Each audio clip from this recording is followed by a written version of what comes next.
Fala pessoal, espero que esteja tudo bem com vocês. Só lembrando, tá? Recapitulando, nós estamos estudando o chamado mundo emergente. Começamos pela CEI, Comunidade dos Estados Independentes. Estudamos um pouquinho sobre a sua história, como se formou. Trabalhamos algumas aulas sobre os dois países mais importantes da CEI, né? A Rússia e a Ucrânia. E essa aula vai ser destinada, pessoal, a gente falar alguns pontos a respeito de alguns países, aliás, dos outros países que compunham a chamada União Soviética e que hoje compõem a CEI, com exceção da Geórgia, tá? Que nós vamos falar também, mas ela já não compõe mais a CEI porque ela pediu para se retirar em 2009. Já vamos falar o porquê, ok? Então dá uma olhadinha nesse mapa aqui, pessoal. Estão vendo? Num primeiro momento, nós vamos falar de dois países, pessoal, que pertencem ao grupo dos países eslavos que formavam ali a União Soviética, tá? Dá uma olhadinha no mapa, tem um destaquezinho ali, certo? São apenas dois, tá, pessoal? A Ucrânia nós já estudamos e a Rússia também, né? Então só sobraram esses dois aqui, a Bielorrússia e a Moldávia. A Bielorrússia, pessoal, também chamada de Belarus, ela, de todas as ex-repúblicas soviéticas, ela é aquela que apresenta maior afinidade com a Rússia, tá? Afinidade política, étnica, cultural e mesmo econômica. Os dois países têm relações econômicas excelentes, tá? E uma coisa que talvez os dois compartilhem, né? A Belarus também vive um sistema ditatorial desde o final da União Soviética. Então não é um país ali onde que seja respeitado as liberdades individuais e coletivas, tá, pessoal? Talvez por isso os caras se deem muito bem aí com a ideia do Vladimir Putin, né? Que é o líder maior da Rússia atualmente. Ajuda a explicar, né? A outra república, pessoal, é a Moldávia. Galera, quero que vocês olhem esse mapa logo abaixo aqui, ó. Estão vendo? Pois bem, a Moldávia, galera, ela fica cravada ali entre a Ucrânia e a Romênia, certo? Ela é indiscutivelmente um dos países mais pobres da Europa, se não o mais pobre, tá? Uma população ainda majoritariamente rural, a maior parte mora no campo, não é no meio urbano, tá? E eles têm um forte laço aí étnico, cultural e até mesmo econômico com a Romênia. Só que a Romênia também é um país que tem uma industrialização pífia, né, pessoal? Incipiente, tá? Mas enfim, vocês vão perceber até pelo mapa que cada um dos territórios está representado por uma bandeirinha. Vocês vão perceber que a bandeira da Romênia e da Moldávia são muito parecidas, tá? A da Moldávia só tem um brasão de armas ali no meio. As cores são exatamente as mesmas. A bandeira é muito parecida, tá? Só que, curiosamente, pessoal, a Moldávia, ela sofre aí com um movimento separatista interno, mas esse movimento separatista é pro lado da Ucrânia, não é pro lado da Romênia, tá? E detalhe, moçada, esse movimento separatista, essa região é chamada de Transnistria. Olha que nome estranho, hein? Transnistria. E é uma população de maioria russa, tá? E que quer se separar da Moldávia e formar um país aí independente. Seria um país bem minúsculo, né? Pelo que vocês estão vendo ali, é uma faixinha de terra ali muito pequena, né? Entre a Moldávia e a Ucrânia. Mas não deixa de ser ali um movimento separatista aí, tem que ser lembrado. Ok? Vamos pular agora, pessoal, desses países eslavos para os chamados países do Cáucaso. Já falamos um pouquinho sobre eles. Só que agora de maneira detalhada, pessoal. Olha o mapa do lado aí. Olha o mapa. Olha o mapa. Estão vendo? Onde fica o Cáucaso? Aqui, ó. Destaquei para vocês e dei uma ampliada na parte de baixo aí, tá, pessoal? Como nós já falamos, tá? São países localizados aí entre os mares Negro e Cáspio, né? Países extremamente montanhosos, pessoal. É uma área aí de dobramentos modernos, tá? Então é muito instável tectonicamente, só que ao mesmo tempo você tem aí países que são extremamente ricos em petróleo. Então vocês já imaginam esse local como que ele é estratégico. Se não bastasse isso, nós temos uma diversidade étnica, mais de 70 etnias, pessoal, num espaço tão pequeno, tá? E se não bastasse isso, também religiões diferentes, ok? Vamos falar sobre isso daqui a pouquinho, ok? Vamos iniciar com o Azerbaijão, pessoal. Acha o Azerbaijão no mapa aí, estão vendo? Na cor mais amarelinha. Viram? Só para lembrar vocês, pessoal, o Azerbaijão também é muito rico em petróleo. Tanto é que fica no Azerbaijão a primeira área de exploração petrolífera da antiga União Soviética. É dali que nós temos o primeiro Baku, né, que é a capital do Azerbaijão, certo? Só que o que chama a atenção, pessoal, no Azerbaijão é que ele é um país de maioria muçulmana, ou seja, um país predominantemente islâmico, mas nós temos também cristãos e não, os dois grupos não vivem sadiamente, não vivem em paz, não é pacífica a situação, não. Inclusive, eu peço um destaque maior para vocês no mapa, eu quero que vocês olhem agora, pessoal, uma região chamada Nagorno-Karabakh. Dá uma olhadinha, tá lá no número 12. Tá cravado no meio do Azerbaijão. Estão vendo ali? Nossa, professor, mas por que tem um pedaço de um país dentro de outro? Exato, pessoal. Isso se chama enclave, tá? Quando você tem um pedacinho de um país rodeado por um outro país, certo? Só que tem um erro nesse mapa, pessoal. O número 12, Nagorno-Karabakh, tá na cor da Geórgia, e não é. Nagorno-Karabakh, pessoal, é uma região pertencente aí à Armênia, que seria essa cor mais laranjinha, e não a cor rosa. A cor rosa seria aí a Geórgia, tá? Então, o número 12 deveria estar na cor laranjinha, que é a cor da Armênia, certo? Ok?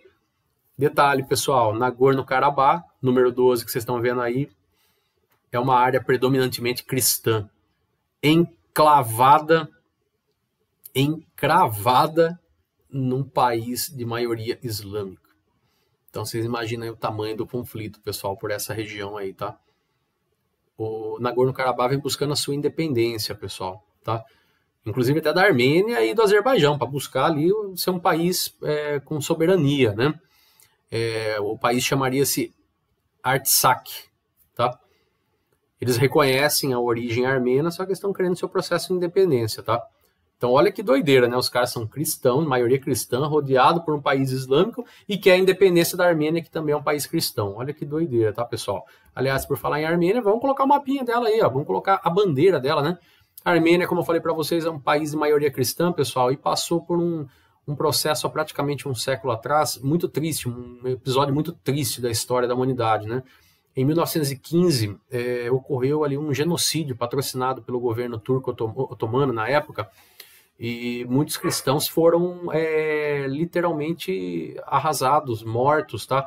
Aproximadamente, sugere-se que seja aí, aproximadamente 1 milhão de armênios, pessoal. 1 milhão de cristãos foram mortos ali por turcos, né? Ou seja, por islâmicos, né, pessoal? Isso levou a uma grande diáspora. O que é diáspora, pessoal? Diáspora é quando nós temos uma saída em massa e forçada de um país para outro lugar, certo?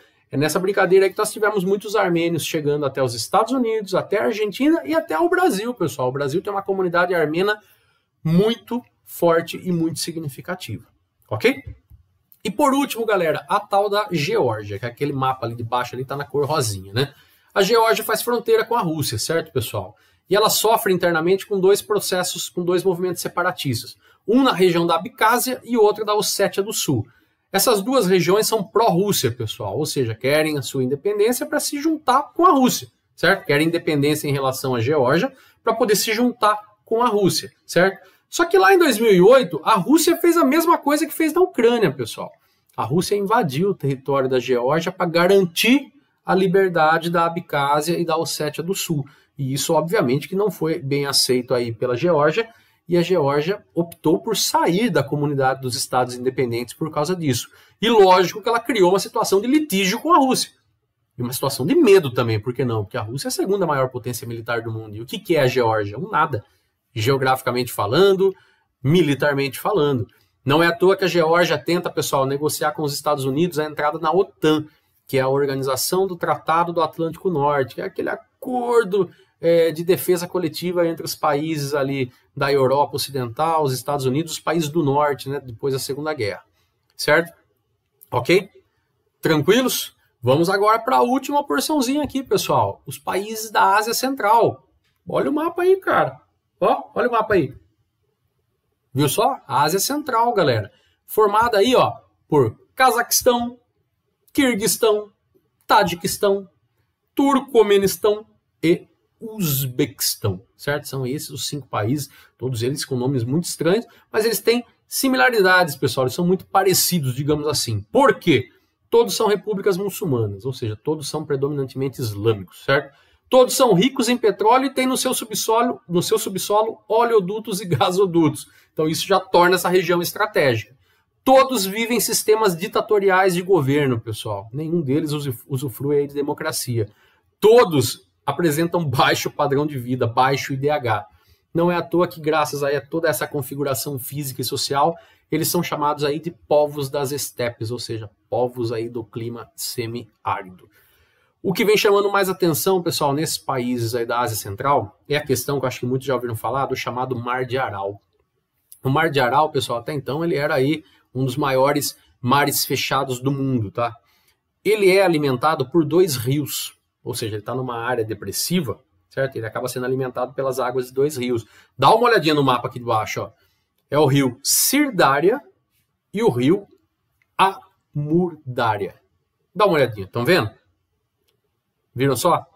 Só que de alguns anos para cá, pessoal, no território Uzbek, ou seja, no Uzbequistão, os caras estão desviando muito o curso desses rios, estão desviando muito ali, fazendo canais de irrigação para plantações de algodão. Sabe o que acontece, cara? Se você desvia um rio, desvia parte da água dele, o que vai acontecer do meio para o final? Exatamente, pessoal, menos água. O que está acontecendo então com o Mar de Aral? Ele está diminuindo em quantidade de água. Ele já perdeu, pessoal, mais de 80% do seu volume, da sua área. Dá uma olhadinha nessa imagem de satélite aqui, ó. 1973, como ele era, 1999, vejam 2009. Tenta imaginar agora, pessoal, que já se passaram mais 11 anos. Muito provavelmente já diminuiu mais ainda, pessoal. Tudo isso devido ao quê?